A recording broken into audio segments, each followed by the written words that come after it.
pilot episode. Me, Oso Loso, Risky Business. We got my brother right here, Cheeze Weez, in this establishment right here, going on 7 years in his own personal spot.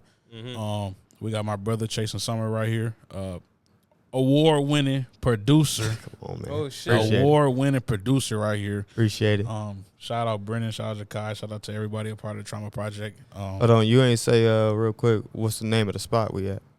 Wine Line Boutique. Yeah. We in my brother establishment right here in Rogers Plaza. As soon as you walk in, please walk past Myers and then come get you some shoes and stuff first. You know what I'm saying? I don't want you to be too full and then come over here and like, man, I'm too full. I don't want to shop. So got the itis. Right. Shop. Right. But yeah, I mean, tell us a little bit. I mean, tell us how you started though. Not trying to be too cliche, but for those of the viewers today. I got we all got some pretty widespread fans and stuff. Oh yeah, for Tell sure. them about Cheeze Weez off the back though. Cheeze Weez as a person, or are you talking about the store? How you trying to play it? Let's just start it off. Oh yeah, all of it. Let's just start it off with how you got started and how you knew you would be picking up a mic.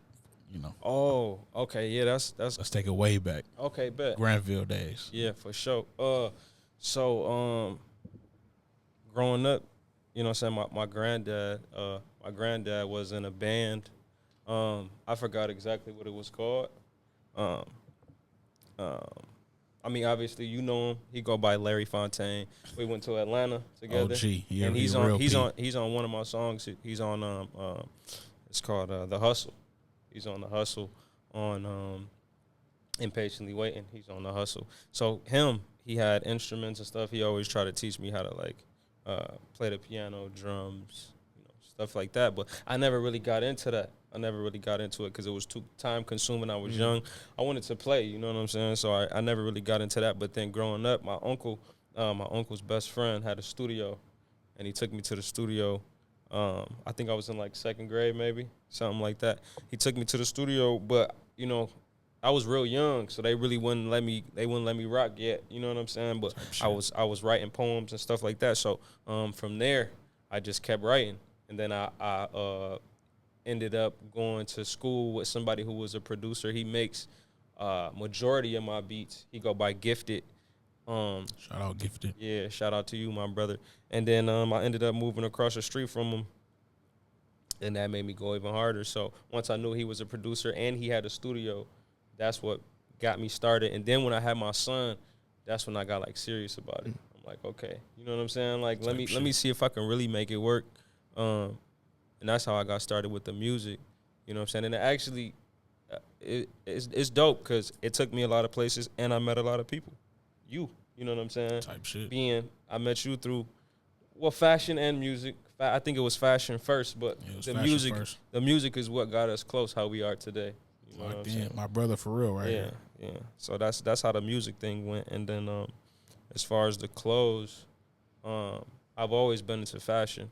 Just growing up and not really being able to have, or not being able to get what you want. I think none of us grew up with a silver spoon. You know what I'm saying? So being able to get what I wanted at the times I wanted it at, I was always like, man, when I get older, I'm going to get what I want. You know what I mean? But I think me not seeing what I wanted when I got older was what made me get into designing clothes and stuff like that.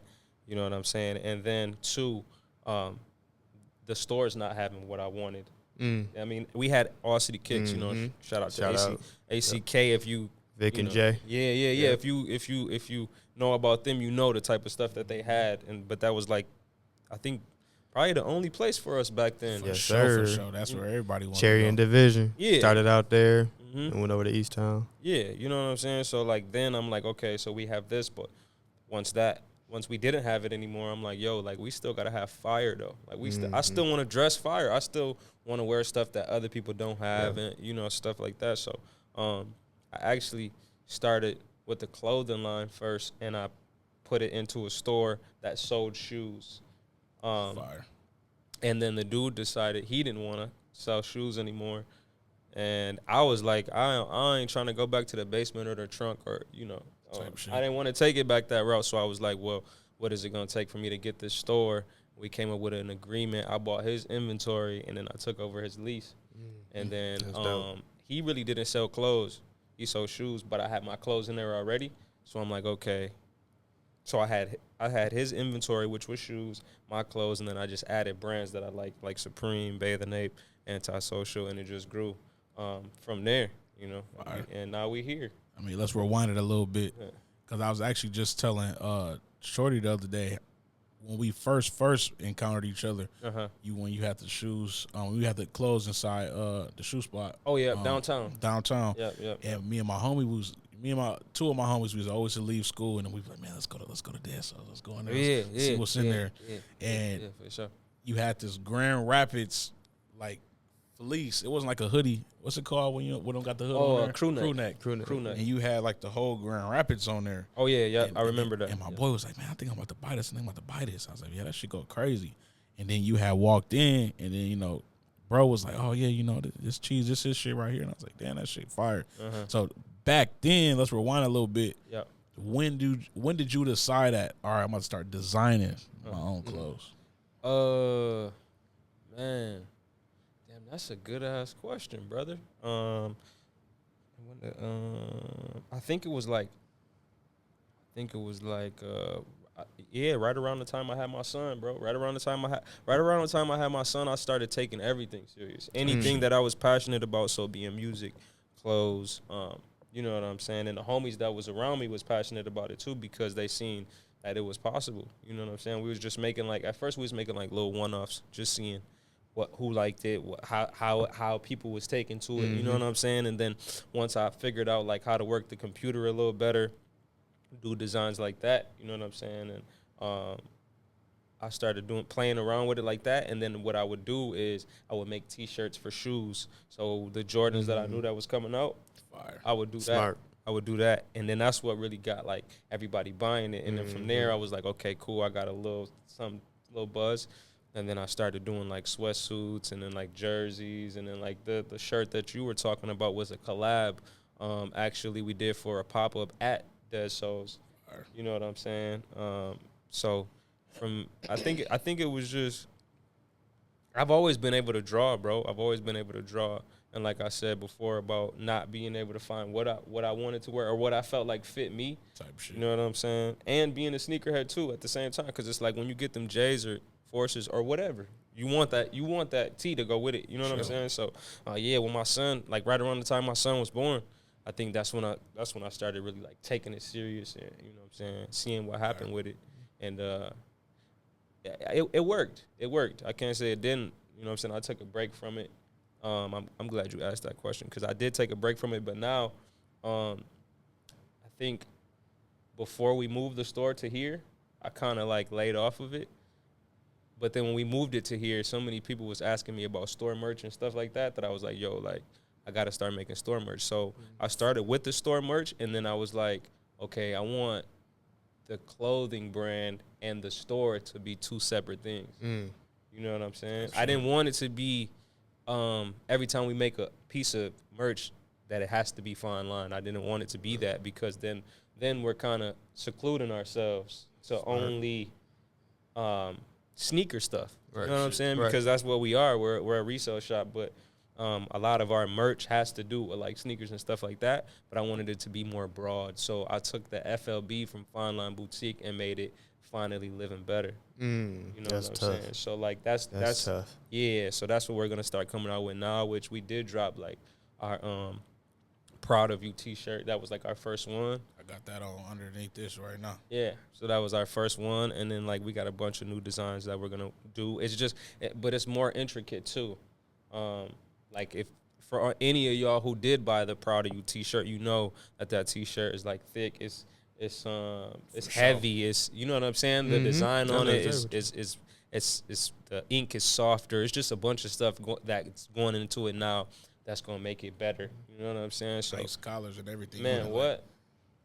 I zoom in a post, but yeah, it's crazy. I was that telling Shorty when we was on our way over here. I say, fuck. I shouldn't put a hoodie on. I should just wear the tee itself because it's thick, bro. It's not like no regular t-shirt. Like when you put it on, like you really feel it. You know the bro. difference when you got that more quality, higher quality t-shirt, man. You know that difference. So that's fact, and that's what I want. Like I don't want. And that's why I'm glad I took a break from the clothes because I was doing stuff, which was cool. It was like the cheaper stuff. So we were selling T-shirts for like $25, which maybe that's why we did slap. But I think at this time with fashion, everything is high quality. So everything. I mean, there's brands out there that isn't, but I think because of their name, they don't have to be, which is cool too. But I feel like if you're a brand and you're trying to develop a real fan base through your clothes, high quality is just the best thing to do. Like, 100%.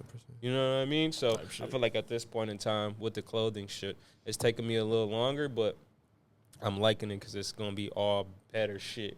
You know, it's going to be worth that. You know, if the hoodies are $100 or $50 for a tee, it's going to be worth that. You know, type shit. Yeah, for sure. Yeah. Where'd you get your name from and what does it stand for? Cheeze Weez. I got Cheeze Weez. So growing up, if you know me, you know my name starts with a T. Everybody call me T Weezy. Because I used to always listen to Wayne like a lot. Like I was this like Wayne head, bro. Like when he was doing all the mixtapes and like, bro, I was just on him heavy. Pause. No Diddy. It was crazy. But yeah, you know what I'm saying? I was on I was on that heavy Cash Money, like that whole little thing, you know what I'm saying? So everybody used to call me T Weezy, but my boy was like, I don't know, we was smoking or something one day, and he was like, man, you got a cheese head. A big cheese head, Cheeze Weez. And he was laughing. I was laughing too, but then I thought about it afterwards. I'm like, Cheeze Weez sound hard. Like, you know what I'm saying? Like, everybody know me by Weez already. You know what I'm saying? And I'm about my money, as you can see. I'm about that pape. You know what I'm saying? So I ran with that. And it's crazy, too, because my mom's nickname growing up was Weezy. And I never really thought about that until right now that you asked that question. Full circle. Yeah, but I ran with that, and I feel like it fit me better too. I feel like it fit me better. You know what I'm saying? T Weezy was cool. T Weez, it was cool, but I don't know. Cheeze Weez, it just feels better. You know what I'm saying? So like on the artist side of things, what would you say is the overarching theme of your music what's that theme that you're trying to push to the listeners? Man. What I can say is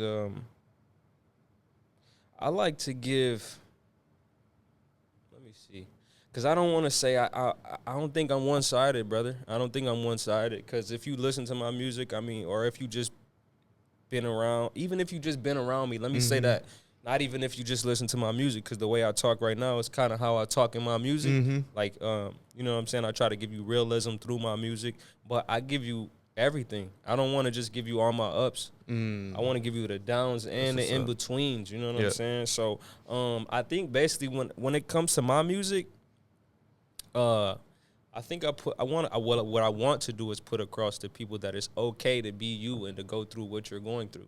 It's fine. It's totally fine. You know what I'm saying? So, yeah, everything is okay. If I could put it in just a small sentence. It's all good. You know what I'm saying? Because nobody's perfect. Nobody's perfect. You know what I'm saying? And I think as musicians, we get in a habit of constantly talking about the good stuff. You know what I mean? Oh, I bought these Gucci's. I bought these Louis. I bought this chain, this watch. I did this. I did that. I threw this. I smoked that. I drunk this. But you ain't talking about them times where you couldn't do none of that shit. You ain't talking about that. You know what I'm saying? So now these consumers or these kids, whoever they may be, they all thinking that this is you. This is the life. This is how it's supposed to be. This is the real you. And some of them people out there don't. Some of them, when they get off that IG or whatever, that car that they driving ain't theirs. It's just, you know what I'm saying? Yes. So in my music, I just want people to know, like, it's okay to be you. It's okay to go through stuff. And don't think that we all got to the top or, you know, or that we're even at the top. You know what I'm saying? Because I always talk about the times where we couldn't do something. You know what I'm saying? And then the times that we did it. You know what I'm saying? On my one of my next singles is called Path to Paradise. I said my first bar. I said I said back when beef frame of noodles was our only dinner, me and all my niggas knew that we was gonna be winners. You know what I'm saying? Now when it's beef, we turn this shit to brisket, and these Roof Chris meals becoming so consistent. You don't even gotta tell a waitress. Look. No, you don't even gotta tell a waitress. She just lead a bottle. See some niggas with money and know we paying for it. You know what I'm saying? So it's like, yeah, we could do this now, but I remember them times where niggas was eating noodles for days on end. You know what I'm saying? Yes. So like that's I think when I talk to niggas in my music, I want them to know like it's okay to be at the bottom because the top is still there. For sure. Yes. You know what I'm saying? Yes. And I think a lot of people should do that. I mean, maybe I'm wrong. No, you're right. But you know what I mean? A lot of niggas be crashing out because they're not at the top. And it's like the journey is the important part, bro. Facts it is. The journey is the important part. And we be Facts it forgetting that because we be out here looking at what else is going on. It's like, bro, be happy with what's going on in your life and be happy for that journey. Like, I know those questions so much because I used to be that way. And I used to be so mad that things ain't happening on the time that I want them. But it's all God's timing, man. And you got to just enjoy it, man. Enjoy these moments. That's facts. That's big facts. This crazy you said that too because me and Los, I don't know what it is, but we always have like these moments where I might say something or he might say something. I'll be like, yo, I was thinking the same thing. Like one day we talked about the light and not being in it yet or not catching it, I guess I could say. And I told him, I said, bro, maybe that light ain't meant for us. Maybe that light is meant for our kids. For sure. But we're in the path of the light, but it ain't shining on us, but it's in front of us. Yes. So maybe our kids gonna follow the same path and get to that light. And you know, even though it's not us in the light, it's a piece of us. So that's okay too. Right. That's okay too. You know what I'm saying? But that's real. That's what passion and that's what dreams are about. Part of the legacy. You know what I'm saying? Because everybody don't get to that light. It's okay. For sure. It's okay as long as your kids or whoever you want can still go back and see my uncle or grandpa or father or whoever. This is the stuff he did. And it's actually right here. I can look at it or see it. You know what I'm saying? I think that's a beautiful thing in itself. Yes, definitely. I ain't even going to cap you down. And with knowledge and legacy, being able to pass that torch and say, you know, hey, this is how we did it. This was the wrong way. We wasted too much time doing this. Regardless if, you know, people, kids or family or friends or listeners take that advice. It's out there. Yeah. You know what I'm saying? Oh, yeah. Fact. Legacy. You know, shout out to my barber, Daryl Reed, stocked the bar, and we was talking about legacy some months back, and, you know, he didn't have kids, and he was like, you know, I'm doing this for the community, you know what I'm saying? Oh, yeah, that's hard. Supporting the Boys and Girls Clubs, doing amazing things in the community, and legacy don't always got to be your kids and shit. You know, we talked about that, though. Yeah, you know, we did. When we was crazy, like you said, we be on the same wavelength because, you know, we'd go weeks at a time without chopping it up, like on a personal side. And then we'd be here chopping it up. And then it'd be like goosebumps, bro. Like, we'd be on the same thing, bro. No, that's facts. But I also think, you know, the people you have around you, y'all should definitely be somewhat on the same page. Absolutely. You know what I'm saying? Because if you're not, I always tell people that, like, we getting older now. I can see when you was younger, it's like, oh, yeah, cool. I'm cool with making new friends and stuff like that. I'm not saying I'm opposed to not, you know what I'm saying? But I'm not saying, like, oh, don't come around me, like, type stuff. But I'm saying the people that I have around me now and the people that I'm going to have around me, we got to have some type of something. You know what I'm saying? Some type of energy, some type of whatever. You know what I'm saying? But I think you have to have people around you like that kind of have the same thought process as you. You know? We've been dealing with some of that recently. Absolutely. We've been dealing with some of that. and to play off of that, I want to kind of dive a little bit more deeper in that because we definitely been dealing with that. Talk to me about your importance of having a team and then unity. Because since I've been a part of everything you got going on, and I was like, I'm proud to call you, you know, one of my brothers. But oh yeah, for sure. Everybody fine line. We all got that shirt. You just had a show. Me and Cheeks had that shirt on at the same time. Yeah. You know, like, talk to me about the importance of unity and community within your team and how important that is to you, you know? I think it's very important, bro. I think it's very important because for the simple fact that I've had those people that I thought I think we all have For had sure. people around us or met people that we thought was going to be there. I don't want to say forever, but for the long run. For the long run. And then it turns out that there's something else. So I think it's very important to get those genuine people around you who care about you and want you to win and want to see you win and want to help you win, most importantly. Because just because somebody wants to see you win don't mean they want to help you. You know what I'm saying? And it's Sure. I think having people around you who want to help you and who's always going to root for you is very important because it makes it easier to become a team and to all be on that same page. And two, when you have people like that, it's easier for them to hold you accountable when you're not doing something right or when they're not. You know what I'm saying? So I think having a team and us being able to be tight-knit how we are is super important. You know what I'm saying? And I'm blessed to be able to do that. And I always tell people, like, bro, having friends like I have, it's rare. Maybe to me it's normal because I've been around y'all for years. Type shit. But I don't think it's normal for people to have friends like we are. You know what I'm saying? Because for the simple fact that, you know, you do have people around you that are around you because of certain things. They see where you're going, or they see what you're doing, or they see what you're capable of, or they see what you can help them with, and that's the only reason they're around you. Don't get me wrong. As humans, we all use each other. Absolutely, you're gonna be used. I don't care who you are. Yep. You know what I'm saying? We're all, but it depends on how much you're using and how much you're giving at the same time. You know what I'm saying? Because for perfect example, like when we used to go to Atlanta, and it was me, you, and it was Marcus. Shout out to Marcus. Shout out to Marcus. He doing big things right now. That's my dog. You know, running shout out Atlanta. Shout out to Non Flex Offender. Yeah, now that's TV going crazy. Nah, that's TV. But it's us. Yeah, shout out. Yeah. So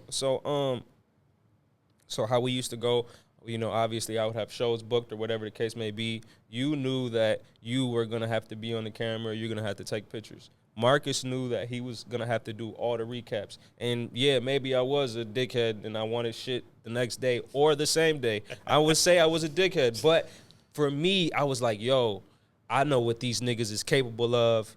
And I know what we can do and get done in some hours. We don't need all night for me to get this footage back. Los, we don't need all day for me to get these pictures back. Like, we had it to the point where Los would take a picture and send it to me while I was still standing where I was at when I took that picture. Sure. That's the type of shit you need in a group.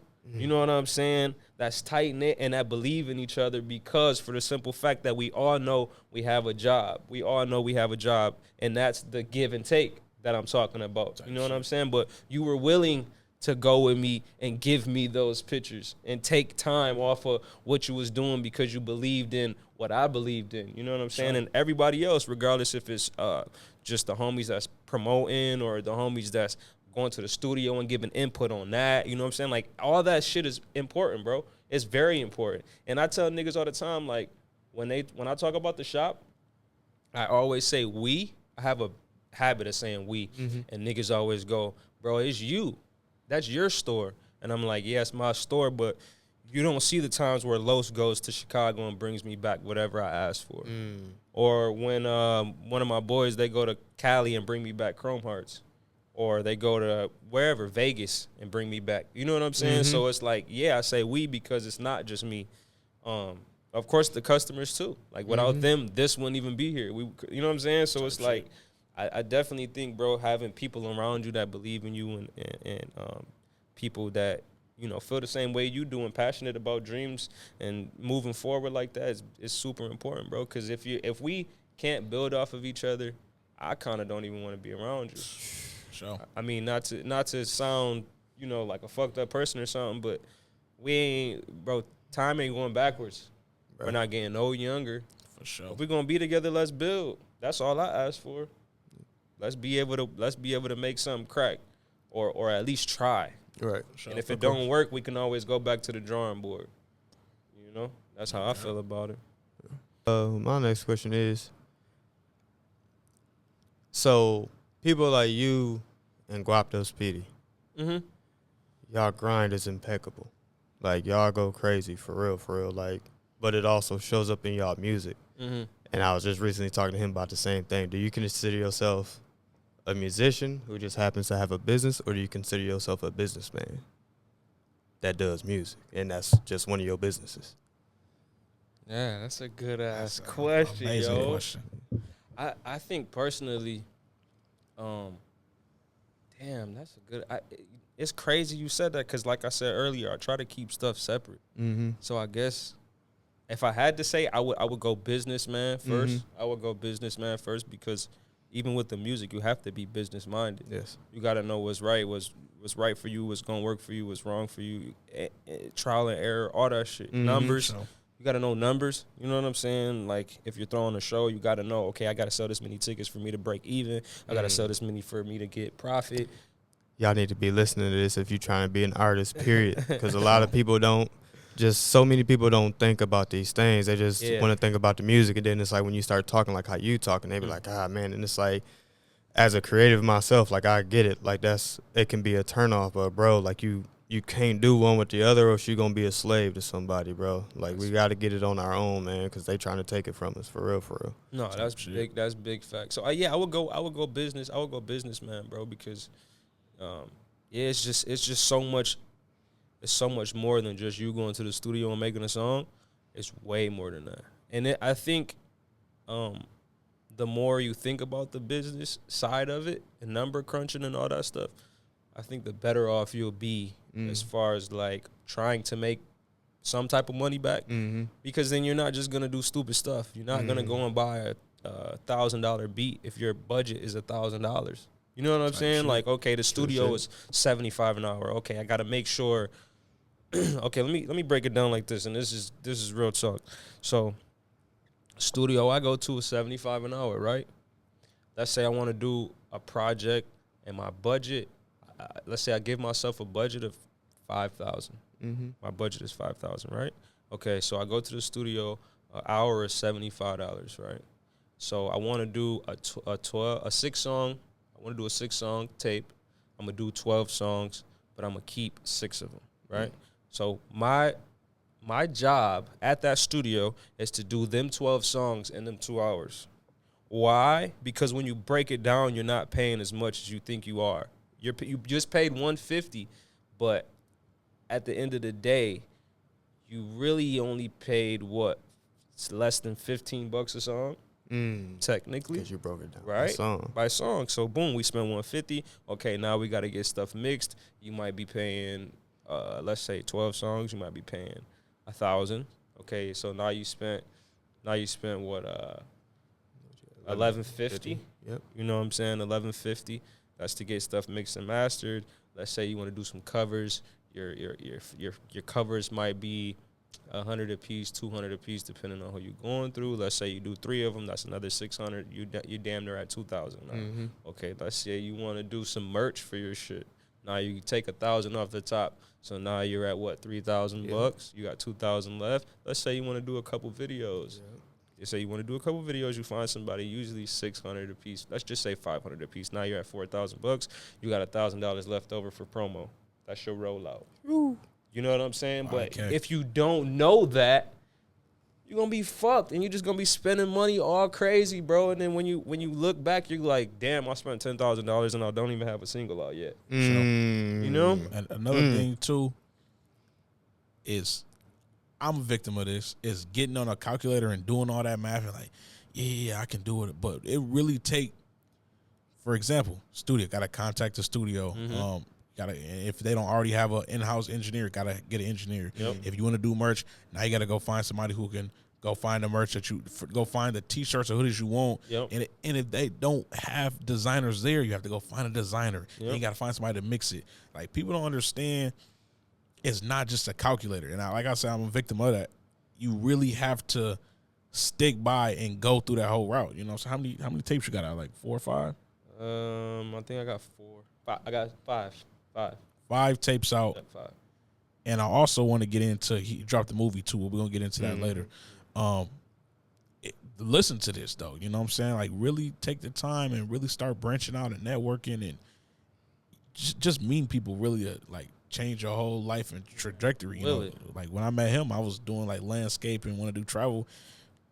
a year knowing this motherfucker, we done been in Atlanta 3-4 times in a year in the summer, working, and we on the radio and we doing this.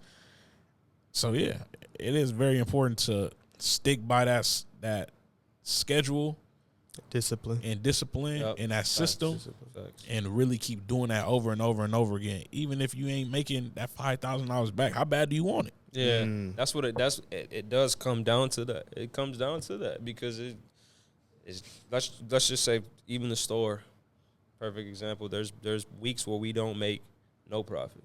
There's weeks where we don't sell anything, but I believe in the dream, so I won't ever give it up. Like I won't ever get. There's months where we just have enough to pay everything. We have enough to pay our bills. We have enough to pay our rent and stuff like that. So maybe this month we don't buy no inventory, but maybe next month we buy enough for 2 months. You know what I'm saying? Because no, we didn't make no money that month, but just like I heard somebody say, bro, you could not make no money for 10 years in a row, and you get that 1 year, and then you lit for life. Blast off.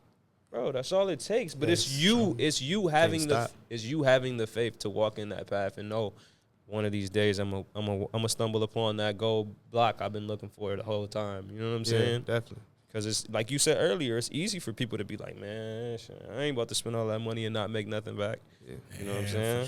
Sure. That's go back to what I was saying too. It's important to have a good team around because, like I said, I done been to shows, I done did stuff. You ain't flipped $1 million in music, but if you was to call me right now, which has happened, like Los, you know what I'm saying, $500, I want to, can you put some money down for this feature, or holler at this person for this feature? And I done came out hundreds of dollars, if not, thousands of dollars, and believing in you, in the team, in the dream to make it to where we got to go. And I'm not saying, man, where my money at, man? Cheese. Nah, bro. There's been times where we done owed each other money, and we done still pop bottles and ate dinner and did all kind of stuff together because and didn't mention a word of the money. Then mention a word. And speaking of money, we've lost. Well, we lose 3,000, I think 3,000, 4,500 something. We was trying that. What not? In total, more than that, but for a feature. Oh, yeah. We ain't going to speak on it officially. I'm making the executive decision not to. It might happen when the artists come home. I hope it does, bro, because I'm still mad about it. I'm still mad about it. But like he said, that was a time where we was like, okay, if we can do this, we might be able to go here. And, I think put the verse in was the money. Like I think he was charging like $1,500 at the time for that verse. He was doing a deal, and I told Cheese, I was like, man, you got to get on this, because Dave and everybody, they fuck with him crazy. If y'all know Cheese and y'all know exactly what if I said Dave, y'all know what we talking about. Yeah. And I was like, man, he's like, man, I ain't got the whole thing on me right now. I was like, bro, you got 1,000, bro. I got 500 right now, and I tell him I'll send this money right now, and sent the money right through before he even gave me the $1,000, bro. Like that's importance of a team and community, like we said, bro. Like rocking the fine line merch, and we come into the studio and shit. I've been in the studio with you 1,000 times, bro. Oh yeah, probably and more. Sometimes they ain't did nothing in there besides take a couple photos, or just sometimes just kick it, or just have input, and that's okay too, because there's Grand Villain. One of my favorite songs of all time. Grand Villain. I don't know if you ever heard it. Grand Villain. It's off a tape that I didn't even drop it. Los dropped it. Los dropped the whole tape.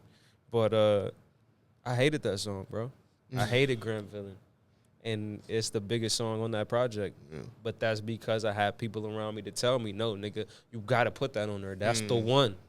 That's the one. Like, and that's okay, because I'm just the artist. I'm not the consumer. You know what I'm saying? I'm not the person who's... We forget about that. Yeah. I write what I like. You know what I'm saying? But I'm not going to like everything.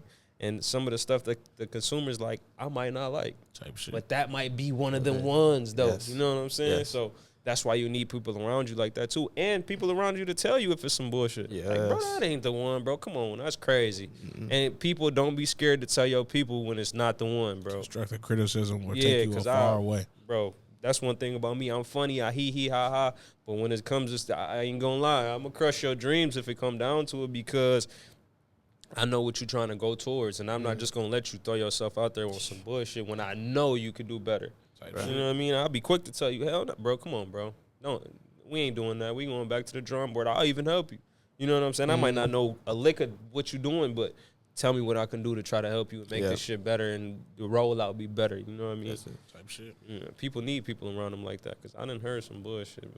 Absolutely. You know, sure. Nobody's perfect. We all gonna make bullshit from time to time. Yeah. It's a part of the creative process. It is. We always trash. You know what I'm saying? Yeah. You made a weak beat. You made a weak song. Took some trash. I done made some shit, trash ass beats. But now look though, you kept going and then now what you is? Yeah, our prize winner, man. Come on, man. Oh, that's hard, bro. Yeah. That's hard. That's amazing, bro. Yeah, I see. Okay, y'all asking me questions. How does that feel? I mean, it's like crazy because I can't tell it without telling the story of like how it went down because we were a time-based entry. If you don't know the Trauma Project, time-based entry. So we down there. They announcing awards. We didn't win the time-based award. Okay. So in my head, I'm like, oh, it's a rap day. Yeah, we lost. You know what I'm saying? Because at that time, I didn't realize there were 2 grand prizes. Oh. And so I'm like, well, shit, I got to go to work tomorrow. I'm going to see who won, whatever, then I'm bouncing up out of here. Then they took a little intermission. You know, when we come back, we announce the grand prize award, this, that, and the third. So everybody's kind of roaming around. And so, like, I know the director of our prize, Catlin. I see him kind of working the room, but then, like, right when they go to announce the awards, like, he ends up right next to Scoob. I'm like, that's interesting. Like, why? Whatever. You know what I'm saying? Yeah, it is what it is. And then I just remember because it's Catlin, Scoob, and Scoob's wife, and I'm right behind them. And I just remember right before they announced the Trauma Project, I see Catlin put his arm around Scoob, and Scoob just dropped his head.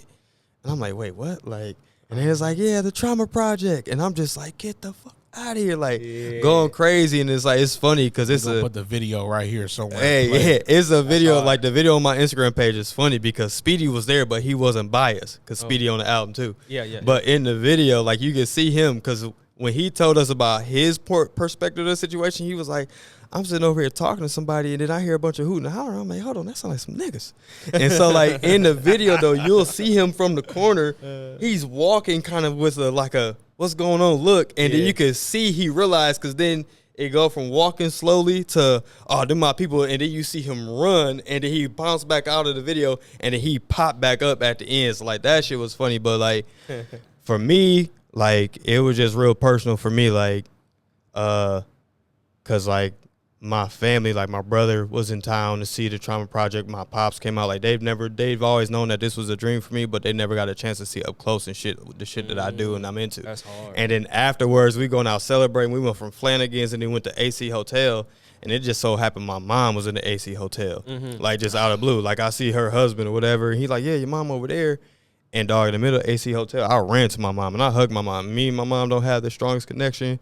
Man, I hugged my mom for like 5 minutes, bro. You know what I'm saying? And I just always wanted my mom to be proud of me and shit. So it was just like, that was the most important thing to me. Like, it's people talking about what they gonna do with the money, this, that, and the third. I'm like, I already told Scott. I said, bro, you've given me so many moments that are priceless, bro. Like, I'm not tripping about no bread. Plus, me and him got bigger plans for the future. So it's like, it was just community, man, doing something for Grand Rapids that ain't been done, and that's just always what I want to do is just leave my mark. So, you know, that's one step, you know, having my daughter there to see everything. My daughter's in the art and everything, so it was just, yeah, man, it's like, it's just one of the moments that's priceless, bro. You can't really, what do you say about it? You know what I'm saying? Like, you know what's crazy? I always tell people, it's like, bro, you can't pay for some memories, bro. You know what I'm saying? And people don't think about that shit, bro. Like, bro, that's the important shit. Like, yeah, of course, we all want the bag and we want the things, man. But it's the moments that those things kind of evolve around that are more important. Like, yeah, I had this Benz, but, like, that moment where I pulled up on my girl or my daughter, like, that was the shit. Like, not the car itself, but just the feelings that those things bring. Yeah.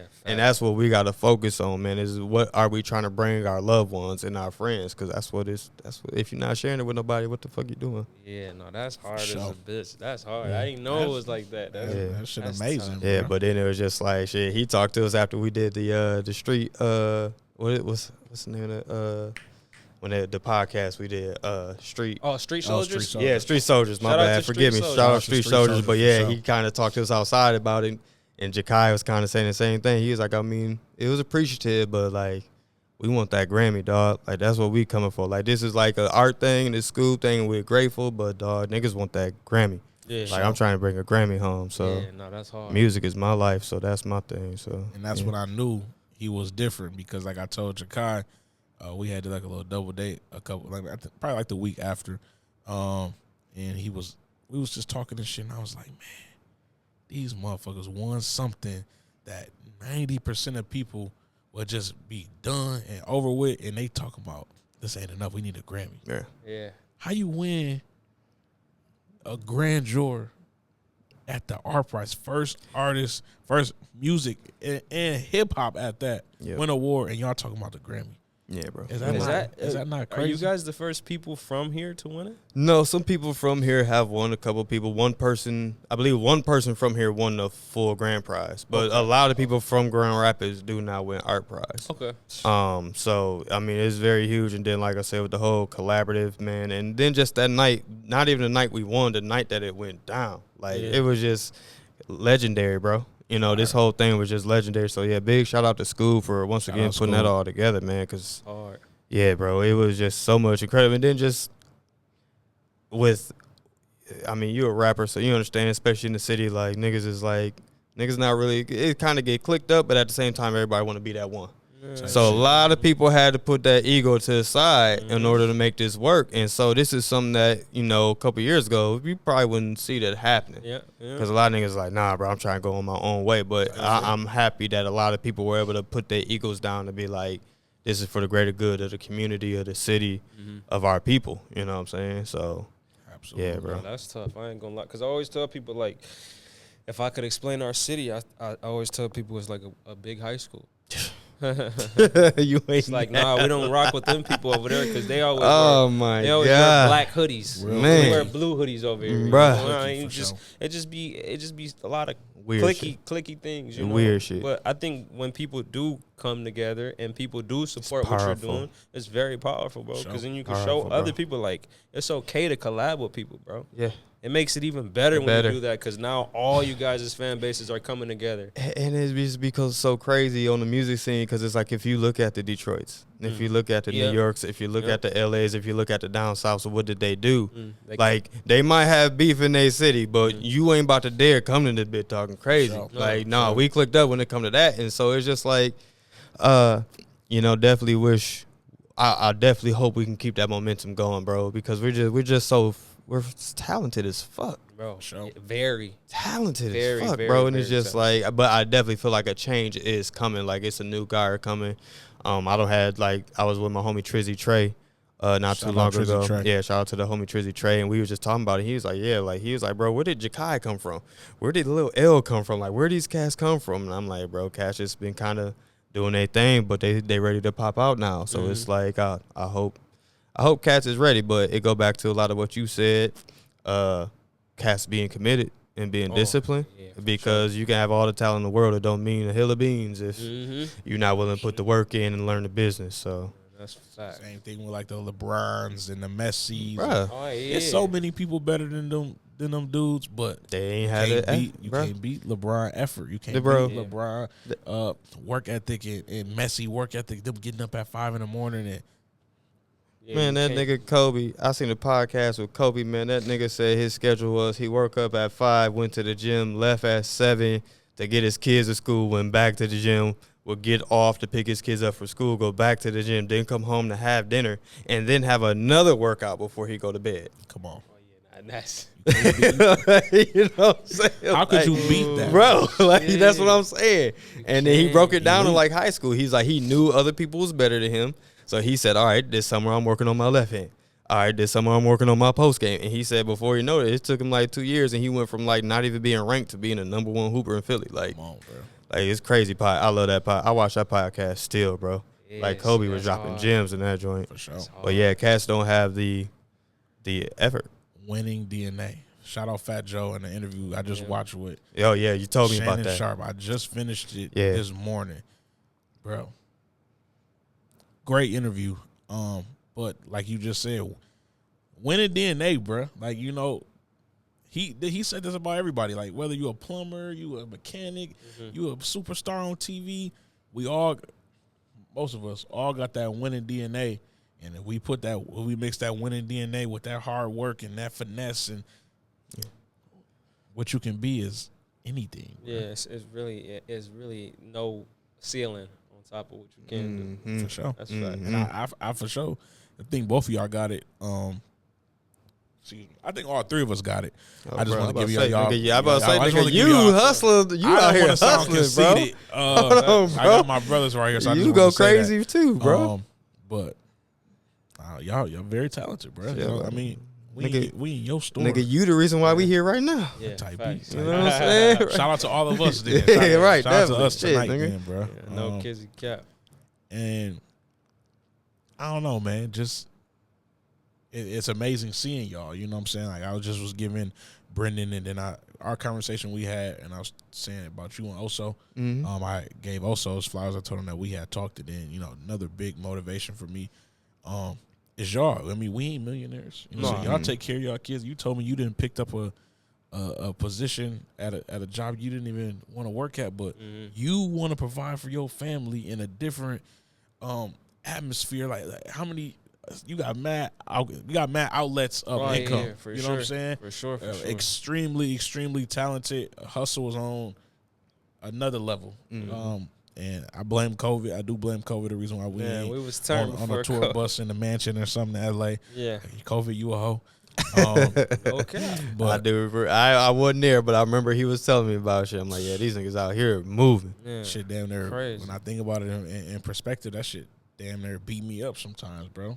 Because how our momentum Bro, was we put was- to a pause. We was right there, bro. This nigga was right there, bro. You know what I'm saying? Like the whole team, bro. And COVID, bro. Fuck COVID, bro. Kind of just fucked me up right now. You ruined my momentum. I'm starting to get mad and shit. I'm ready to go beat a scientist's ass or something right now, bro. But back to what I was saying though. But it's just important to have people like y'all around. Like even if it come at a different friend groups or something like that. Like it's very important to have people who show you that you don't have to be I just told him like you don't have to be no millionaire for your passion, your dreams to take care of you. Niggas don't know their number. Yeah, that's We talked about it. I told him, I said, bro, niggas don't even. We had that conversation. What was that? 2 days ago we talked about that. Where I was like, most niggas say they want to do this and the third, but they don't even know the number they need to quit their job, and it's not $1 million. It ain't. Like niggas, most of y'all not even making more than $45,000 a year. And you doing what you're doing. So if you can figure out a way to make that off your music, nigga, you can quit your job. But y'all not thinking like that. Yeah. Y'all thinking about this big shit, and it's like that's why you getting off track. It's steps. Yeah. You got to figure out that step. I need this first, that second. Now let me build the plan.